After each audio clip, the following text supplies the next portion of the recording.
문해력. 요즘 참 말이 많아, 그치? 많지. 근데 좀 실천적인 이야기들은 많지 않은 것 같아. 그런 것 같아. 그래서 오늘 문해력을 한번 빨리 올리고 좀 체감하실 수 있고 점수까지도 바로바로 올릴 수 있는 문해력 실천 방법을 한번 공개해 보자고. 끝까지 보셔야 돼요.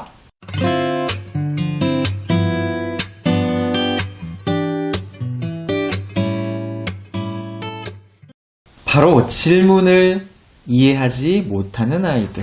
그치, 너무 많지, 그런 애들. 그래서 질문 문해력을 키우는 방법. 자, 문제를 읽지 않는다. 다시 말하면 질문을 대충 보고 곧장 문제풀이에 들어간다. 바로 그냥 뛰어 들어가는 아이들이 너무 많지. 사실 그게 특히 초등 때부터 만들어지는 치명적인 잘못된 습관이잖아. 나쁜 습관이야, 정말. 사실 이게 이제 초등 때부터 출발해서 고등 때, 심지어는 고3이 돼서 수능을 볼 때도 그냥 아마 딱 이 얘기하면 다 공감을 하실 건데 인 것 아닌 것. 그거 특히 국어나 사회과학 이런 영어도 마찬가지. 일치하는 것 뭐. 그치. 그러니까 인 것 아닌 것만 가지고도 문제를 틀리는 아이들이 아마 매년 정말 뭐 수만 명씩은 될 거야. 수능까지 갈 것도 없는 게 내신에서도 그게 너무 문제니까 선생님들이 문제에다 아예 밑줄을 쳐주시잖아. 아닌. 그러니까. 막 이런 식으로. 그런데도 제대로 보지 않는 맞아. 아이들이 많다. 그런 제자들 많이 있었잖아.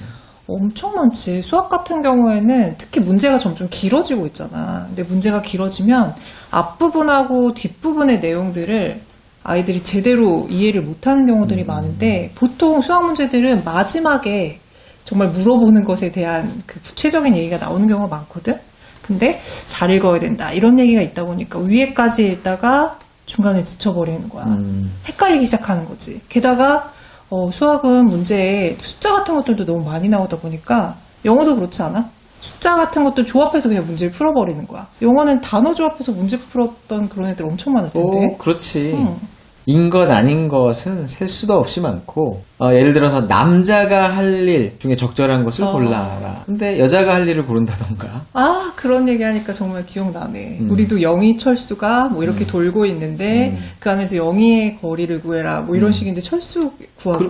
그러니까. 그런 문제. 그러니까 이유를 물어본 건데 원인을 찾는다든가. 이거는 영어 수학만의 문제가 아니라 사실 국어를 포함한 전 과목의 문제지. 근데 너무 웃긴 게 또 지문에 그런 거 함정에 빠지는 애들 때문에 그런 답이 또 다 써 있어. 그치? 그렇지. 그게 이제 함정을 파놓는. 맞아. 왜냐면 가장 많이 빠져드는 실수기 때문에. 사실은 질문은 문해, 독해의 방향성이잖아. 그러니까 아이들이 그냥 읽는다. 이거는 우리 학부모님들도 잘 좀 코칭을 해주셔야 되는 게 그냥 읽는 그냥 리딩이라는 거는 사실 없잖아. 존재하지 않는 거거든. 그치.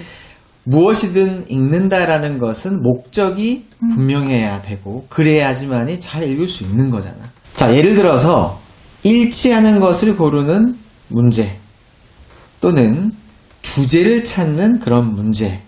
이 두 질문에 따라서 읽을 방향성이 완전히 달라지거든. 예를 들면 일치를 한다. 일치하는 걸 찾아봐. 일치하지 않는 걸 찾아봐. 라고 했을 때는 세부적인 팩트 체크를 하면서 읽어야 되는 거거든. 그런데 주제를 찾아라. 대의, 요지, 주제, 뭐 말하고자 하는 바. 큰 틀에서 대의를 묻는 문제들은 그런 세부적인 내용에 오히려 집착하지 말고 큰 흐름을 읽고. 그치. 그러니까 오히려 중간에 모르는 단어, 모르는 문장이 있더라도, 이해 안 되는 부분이 있더라도 큰 틀에서의 내용의 흐름을 파악하면서 읽어야 되는 거거든. 그러니까 질문을 파악한다라는 것의 의미는 그냥 이걸 골라라 라는 거구나가 아니라 어떻게 읽어야 되는지가 판단이 서는 그 매우 중요한, 특히나 이제 아직 학년이 어렸을 때는 많이 못 느끼겠지만 학년이 이렇게 올라가고 제시문이 길어지면 길어질수록 이거 장난이 아니거든. 수학에서도 그런 문제가 있어. 수학 문장제 때문에 이제 걱정하시는 학부모님들 되게 많으신데, 아이들이 수학 문제가 어렵게 느껴지는 이유가 그 안에 이제 낯선 단어들이 좀 많이 나오는 그런 경우들이거든. 근데 그런 것들만 제대로 알고 잘 걷어내면 사실 평소에 풀었던 연상 문제들이랑 크게 다르지 않은 문제임에도 불구하고 써있는 단어들 때문에 혼동을 하게 되는 거야. 근데 그게 바로 전체적인 문제의 흐름을 잘 파악하지 못하는 아이들의 문제거든. 그치. 그래서 항상 얘기를 하는 게, 그 문제의 상황이 머릿속에 그려져야 된다. 그래서 나는 아이들을 지도할 때 시각화라는 얘기를 되게 많이 했었어. 이거를 뭐 굳이 그림을 잘 그리지 못해도 어떤 상황인지 본인이 파악해서 상황이 이해가 돼야 그 다음에 해결 방법이 떠오르게 되는데, 그런 과정을 이제 경험해보지 못한 아이들 같은 경우에는 무작정 긴 글을 어떻게 내가 이걸 이해를 하느냐, 뭐 그런 차원에서 접근하다 보니까 어렵게 느껴질 수밖에 없는 거 같아요. 그러니까 그렇게 접근을 해버리면 뭐 제대로 읽지 못하는 것뿐만이 아니라 이해가 안 되니까 그치. 만성적인 시간 부족에 빠진다. 맞아. 이게 정말 큰 문제거든. 그래서 한 번에 읽어서 파악할 수 있는 내용을 두 번, 세 번 읽어도 잘 파악이 안 되거나, 또 이제 시간이, 이게 테스트를 보는 상황이라 그러면 이제 시간이 부족해질 거잖아. 맞아. 그러면 이제 뭐 불안, 긴장. 더 안 읽히지. 그러면 더 안 읽히지. 정말 그때는 흰색은 맞아. 종이고, 까만 검은색은 건 글씨. 글씨고. 특히나 제시문 하나에 질문이 여러 개가 붙어 있는 게 있어. 뭐, 예를 들어 수능도 국어 영역 같은 경우에는 뭐 대부분이 그렇고. 옛날이 떠오른다. 영어 같은 경우에도 장문 독해. 그리고 이제 영어 인증 시험 같은 경우에는 제시문 하나 주고 여러 개의 질문들, 문제들이 이렇게 달려 독해 있잖아. 파트에서.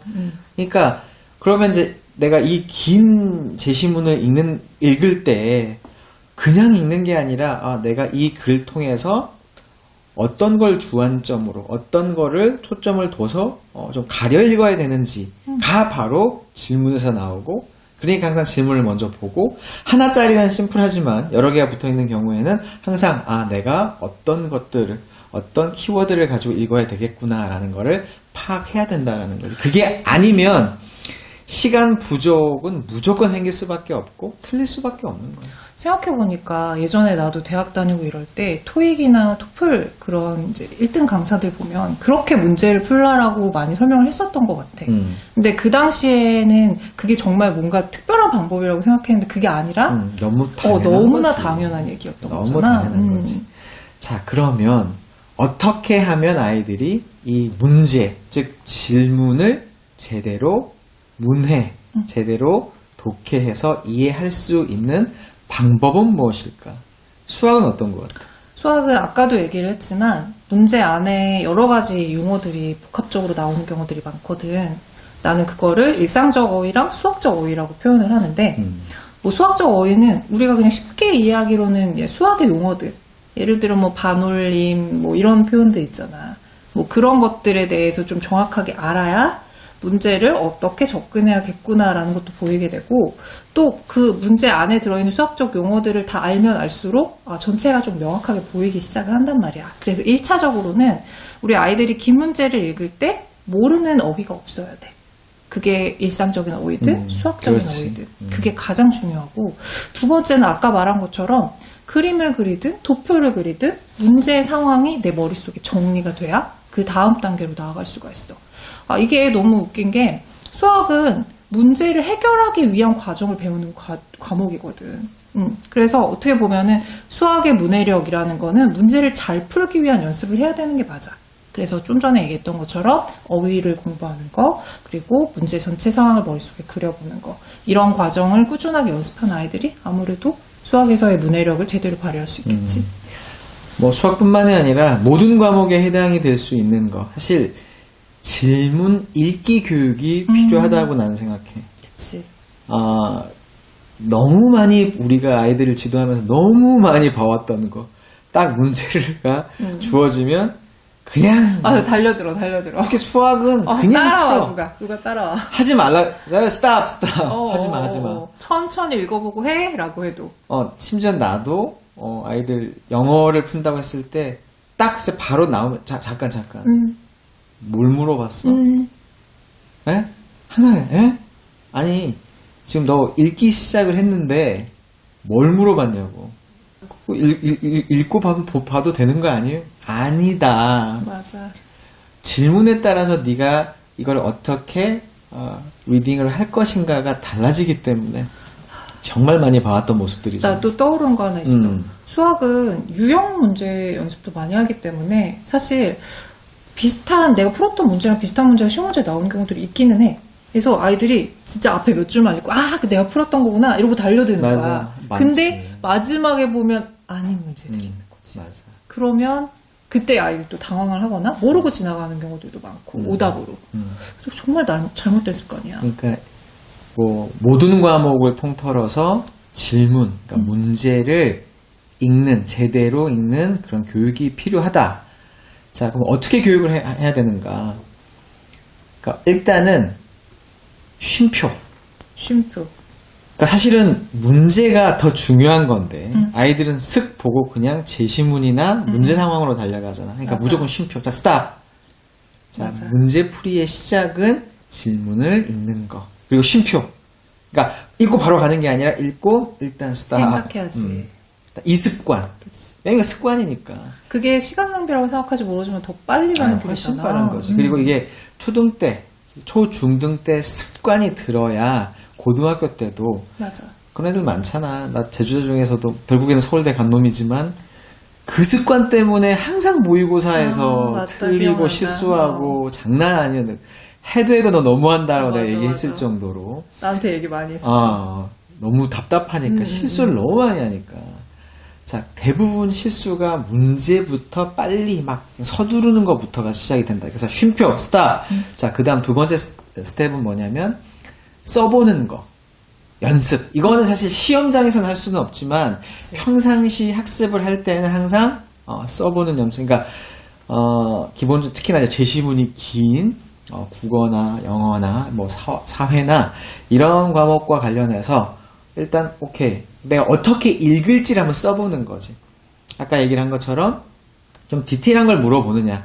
그러면은 사실 확인을 하면서 꼼꼼히 읽는 거. 혹은 그게 아니라 큰 틀에서 대의를 묻는다. 그러면 큰 흐름을 가지고 읽는 거를 이제 이렇게 적어보고 내가 어떻게 읽을 건가를 간단하게 키워드라도 사실 확인 뭐 이렇게. 그렇지. 그렇게라도 아니면 흐름 파악 이렇게라도 머릿속에 생각한 거랑 실제 자기 손으로 써가지고 눈으로 보는 건 정말 다르죠. 그쵸. 이렇게 써보는 습관은 쉼표를 만들거든. 그렇지. 그래서 일단은 아이들이 캄다운이 되고 왜냐면 이게 테스트만 오면 혈압이 올라요. 아이들이 막 눈도 커지고 뭐 회피하고 싶거나 아니면 빨리 막 해서 그냥 빨리 놀고 싶고 쉬고 싶고 마찬가지 원리로 수학에선 이렇게 적용할 수 있을 것 같아. 일단은 낯선 용어가 보인다. 다 동그라미 친다. 그리고 문장별로 끊어서 이해하려고 해본다. 이런 연습들이 필요할 것 같다. 그렇지. 그래서 이런 과정을 거치면서 우리 학부모님들이 해주셨으면 좋겠는 게 이런 쉼표와 어떻게 읽을 건가, 즉 질문을 제대로 이해하고 있는지를 파악하시는 건데 아이들이 뭐 문제집을 풀든 시험을 보든 틀리는 상황이 발생했을 때 문제의 내용, 이 내용을 몰랐나? 이 개념을 몰랐나? 플러스 질문을 과연 제대로 꼼꼼하게 읽었나를 같이 확인해 주시는. 그러니까 항상 우리 학부모님들, 우리 어머님들의 질문이 아이들을 신경 쓰게 만들거든. 항상 너 질문 제대로 이해했어? 항상 질문. 너 쉼표했어? 어떻게 읽을지 한번 생각해 봤어?